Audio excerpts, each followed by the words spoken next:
Business leaders are demanding money back after a £3,000 conference ripoff. We're going to read into this more from the Times, you guys. Let's go.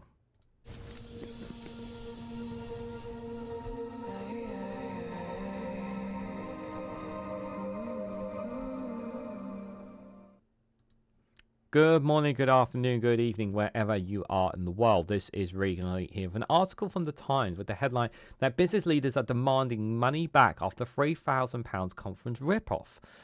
Executives complained that they had to queue for food and drink, that the access to ministers they had been promised failed to materialise. Guys, while you're here, make sure you hit the like button and share it across social media so others are notified of this video. So, quite a lot of executives, quite a lot of big businesses, unions and all sorts turned up to the Labour conference, obviously. Without a shadow of a doubt, a lot of them turning up. And a lot were expecting a bit more time with the ministers or a bit more time with them and didn't exactly get what they wanted. Well, do I have sympathy with some business leaders? Some I do and some I don't. Obviously, it is a lot of money for some of them to make the effort to go there. But it also takes a lot of money and effort for a lot of Labour members to go out of their way to the conference as well. It costs money for them, accommodation, all that kind of stuff for them to go and be a part of the Labour Party conference as well.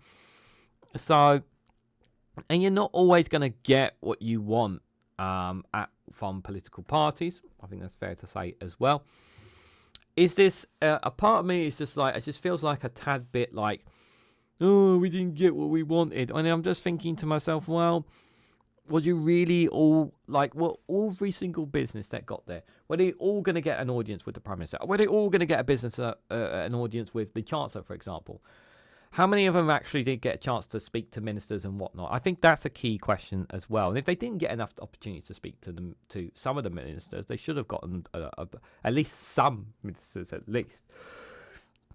Obviously, there was also time, obviously, with media and all sorts that were going on as well, that were taking place as well as the speeches. So there may be some argument for this, but do I see them getting their money back from this?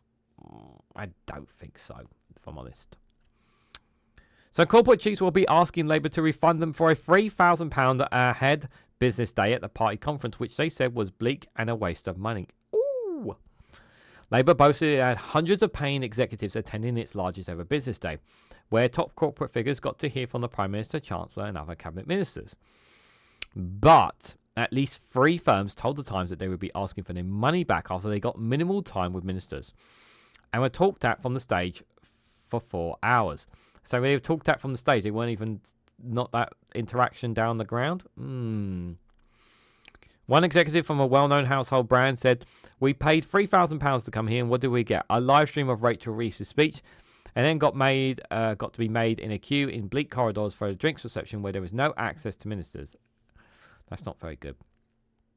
Another said, "I'll be trying to get a refund. The whole thing felt like they taken our money. They're in it for 5 years. It was lip service. I'm glad I didn't waste my CEO's day by bringing them up." They said that it was the party's one chance to show they had changed and that they appreciated private enterprise now, but they clearly don't. It was a waste of money. Well, I mean, I don't know about that. You know, especially with kind of the money that private businesses and firms and whatnot private enterprises have been throwing at Labour, especially for the last couple of years, because obviously people have known that Labour are going to be going into power. So we know that they've been throwing money at them. So to say that, I just like taking out a tiny bit of pinch of salt, if I'm honest. And one chief executive said while they would not be asking for a refund, that they were questioning values for money for next year. Last year was very well organised and structured. They said this year the event didn't even start till 11:30, and we were talked at from the stage for 4 hours.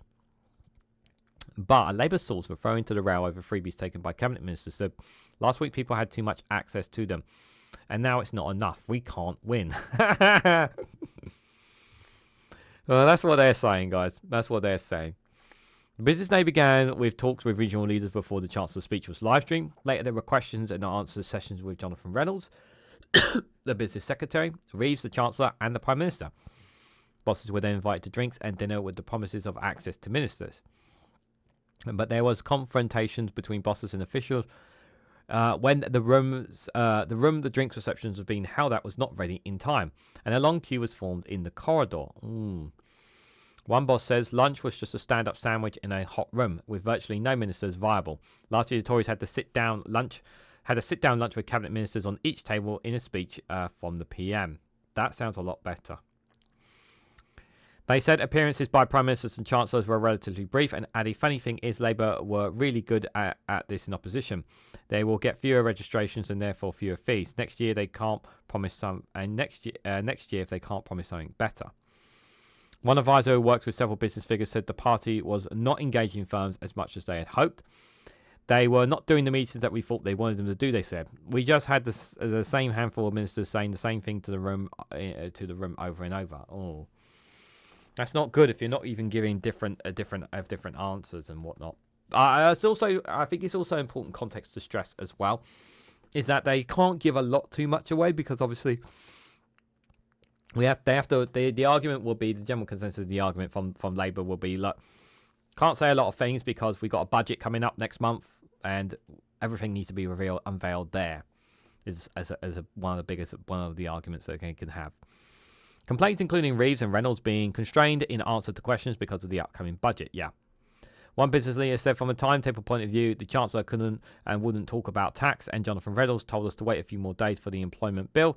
They could have announced something, but they just didn't. Yeah, they should have announced that's something they could have done. They could have mentioned something about the employment bill. Okay, not giving everything away, but, said something about it, give something to businesses and whatnot, but not very good in terms of a business point of view. Labour tried to pinch itself as pro-business during the general election, and it has been consulting with leaders to ensure its overhaul of workers' rights do not harm growth. Next month, Reynolds will hold an international summit which aims to boost investment in Britain. However, one tech industry boss said the party had failed to put any details on the pro-business slogans which had been used during the campaign. He said some of us are now quite worried about the investment summit and how much actual substance we will get there. Now, a person at the conference said the business day was poorly managed, with little face-to-face engagement with ministers, which goes against a lot of good work the Labour Party has done with the business community in the lead-up to the election. They said there was a general sense that ministers and MPs had not been compelled by the party to attend what should have been a high-profile event. One business chair said they had managed to get meetings with certain cabinet ministers and was grateful, but added they've been on the back foot a bit. They have not taken the reins and set out the story that they want to tell. So other people are doing it for them. They need to be clear, set out their stall and take us with them. A Labour spokesperson has said this year's business day at the annual conference was a great success, attended by Labour cabinets, 500 business leaders, CEOs from a range of companies, international investors, international ambassadors, as well as leading global figures. That's a lot of people to talk to.